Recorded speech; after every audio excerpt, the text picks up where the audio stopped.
verses 12 through 15, entitled Praise Amid Questions.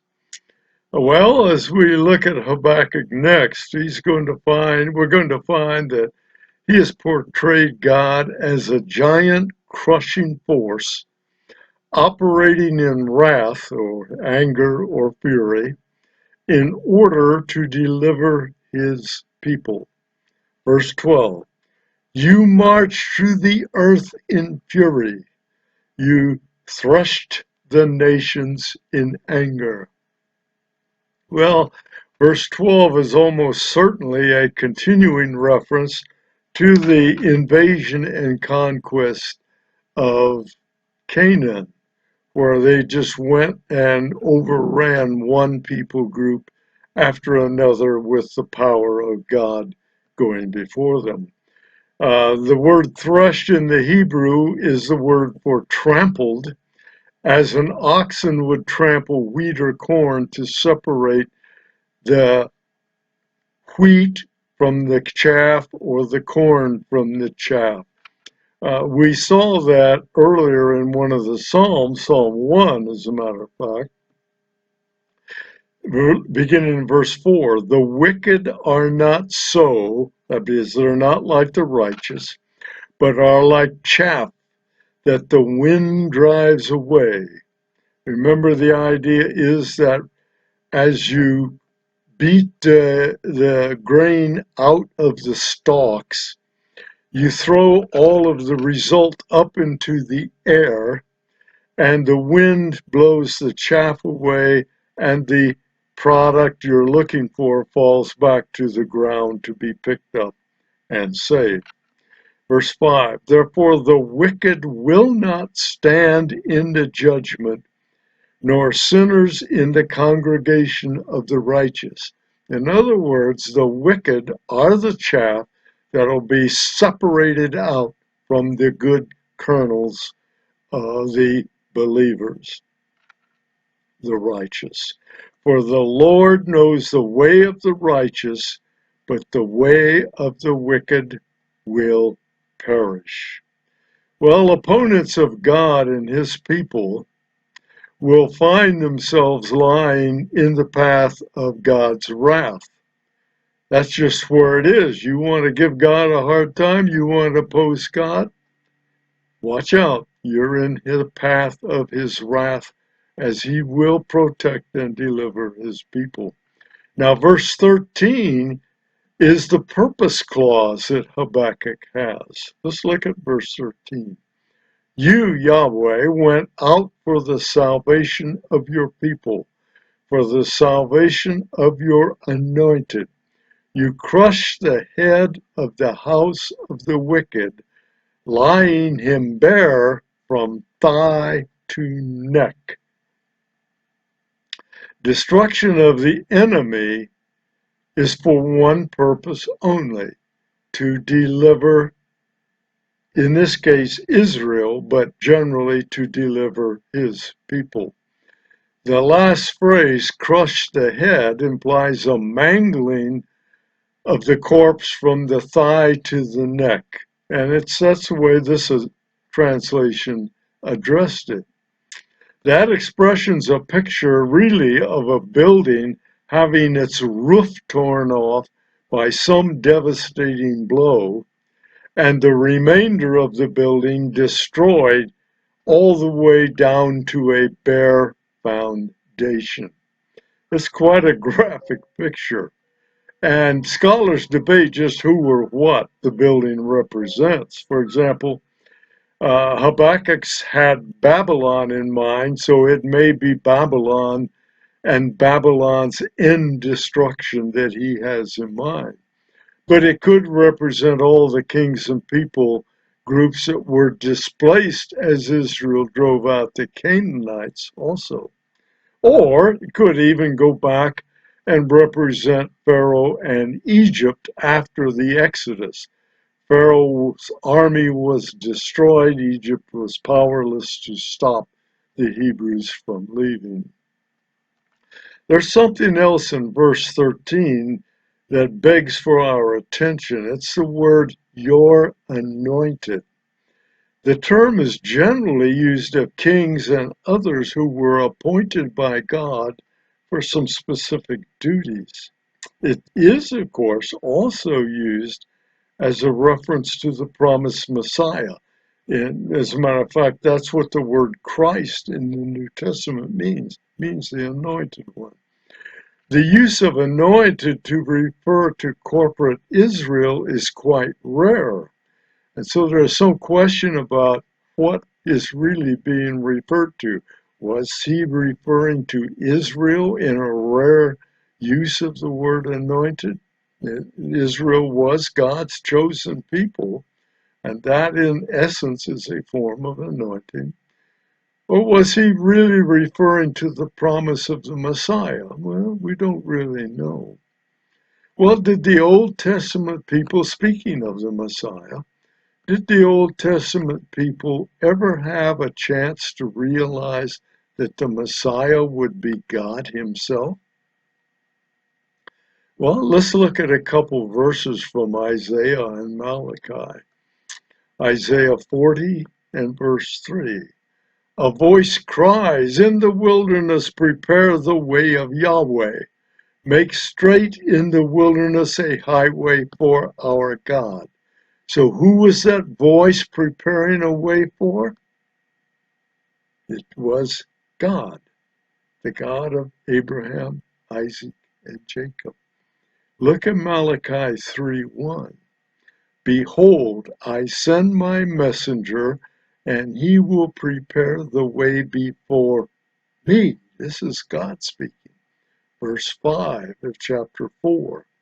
Behold, I will send you Elijah the prophet before the great and awesome day of Yahweh comes. And he will turn the hearts of the fathers to their children, hearts of the children to their fathers, lest I come and strike the land with utter destruction. Well, the voice of John the Baptist doesn't specify, at least in Isaiah, that it was the Messiah who was the one coming. Rather, it was God who was coming. Isaiah seems to be speaking of the first coming of, but who did John the Baptist announce the coming? God? He announced the coming of Jesus.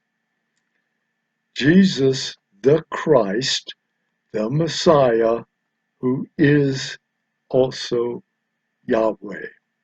Now, Malachi could be at least partially referring to the Messiah's second coming in preparation for the millennial kingdom. But in both cases, the subject is Yahweh as Jesus, the Christ, the Messiah. Well, let's go back to Habakkuk. What would have been the impact had a nation like Babylon been successful in wiping Israel from the face of the earth, leaving no descendant of Jacob alive? Why would Habakkuk insert it here? Well, think about it for a minute. If every descendant of Jacob had been wiped out by Babylon, Jesus would not have been born, right? Because he is born as a descendant of Jacob. The Messiah could not therefore have come as promised, making God a liar. So someone wiping out every Israelite at some point in time renders God a liar. And you know that ain't gonna happen. Since Jesus has come, and since Jesus did die, and since Jesus was resurrected, is there any reason why God must still protect Israel from extinction today? Well, yeah, there are lots of reasons. Prophecy is loaded with them. If you think about it for a minute, you come up with a few. It would be worthwhile to make a short list, maybe even a longer list, of the reasons that God still will protect Israel today. Well, verse 14 of Habakkuk 3 continued the notion of retribution, remember, lex talionis, and illustrates one of God's favorite tactics: turn the enemy on itself. Look at verse 14 of chapter 3. You pierced with his own arrows the heads of his warriors. That he is probably speaking of Babylon, although it could be speaking of any number of situations, and we'll check some of those out in a bit. Who came like a whirlwind to scatter me, that would be to scatter Israel, rejoicing as if to devour the poor in secret. That's what was happening with Babylon. They were so cocky, they thought nobody was going to stop them. They could come, they could take as they please. No one would be in their way. Well, there are numerous places in the Old Testament where God did turn an enemy's actions back on himself. Okay? He defeated them by bringing confusion and panic, or through his own might. One of the first examples, of course, is Gideon. You remember the story of Gideon, who was actually a scaredy cat, but God said, you're a mighty warrior, you're going to lead my men.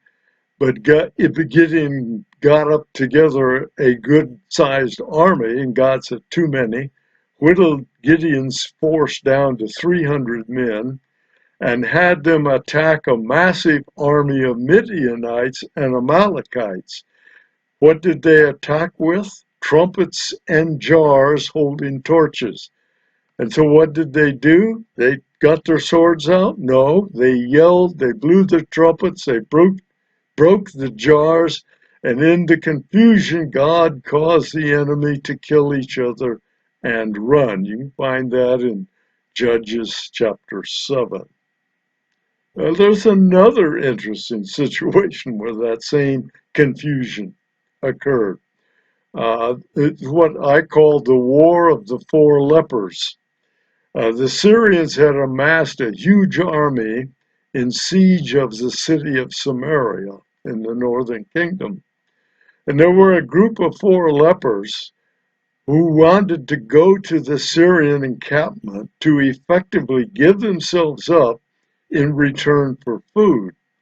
But when they got to the encampment, let's read that in 2 Kings chapter 7, starting in verse 5. So they, the lepers, arose at twilight to go to the camp of the Syrians. But when they came to the edge of the camp of the Syrians, behold, there was no one there. For the Lord had made the army of the Syrians hear the sound of chariots and horses, the sound of a great army, so that they said to one another, behold, the king of Israel has hired against us the kings of the Hittites, the kings of Egypt, to come out against us. So what happened? So they fled away in the twilight and abandoned their tents, their horses, and their donkeys, and they fled for their lives. Well, then there's the angel of Yahweh. You can remember this. We're going to see that come up again. As a matter of fact, when we get to Hosea, the angel of Yahweh. Remember, Jerusalem was under threat of a vast Assyrian army. And this was after the northern kingdom had already fallen. And this is relative to, as I said, to a prophecy in Hosea. This army then turned and said, let's go take Judah too. And so they went there, they took a siege to the city of Jerusalem, and their leader, the king, would walk around making boasts, saying, hey, your God ain't going to help you. Your God is powerless to stop me. So King Hezekiah and others prayed, Isaiah tells the king that everything will be okay. Then in the middle of that same night, we read this in 2 Kings 19, beginning in verse 35. And that night the angel of Yahweh went out and struck down, get this, 185,000 in the camp of the Assyrians. He, the angel of Yahweh, the second person of the Trinity, the pre-incarnate Jesus Christ, killed 185,000 Assyrian soldiers in one night. And when the people arose early in the morning, behold, there were all these dead bodies. Then Sennacherib, that was the king who had been making fun of the God of Israel, departed and went home and lived at Nineveh. He didn't live long at Nineveh. A couple of his sons assassinated him. So back at verse 14, Habakkuk describes nations, in Babylon probably in particular, who believed that their proposed surprise attacks on Israel would leave her as an easy target. And that's what Babylon was thinking. These are all easy targets. Nobody can stop this. And they were gloating beforehand over the victory they thought was in the bank. But look at what God said, and we've read this before in Deuteronomy 32. See now that I, even I, this is Yahweh speaking, am He. I am the great I am. There is no God besides me. I kill and I make alive. I have total, absolute power. I wound and I heal, and there is none that can deliver out of my hand. What I choose to do, I do. For I lift up my hand to heaven and swear, as I live forever, if I sharpen my flashing sword and my hand takes hold on the judgment, I will take vengeance on my adversaries and will repay those who hate me. I will make my arrows drunk with blood, and my sword shall devour flesh. With the blood of the slain and the captives from the long-haired heads of the enemy. Rejoice with him, O heavens, bow down to him, all gods, for he avenges the blood of his children and takes vengeance on his adversaries. He repays those who hate him and cleanses his people's land. Again, we pointed out that's another one of those pondering and wonder how would an unbeliever view all of this? Well, it should scare his pants off. So how can you help him understand what God is truly saying, why he is saying it, and why it is morally proper?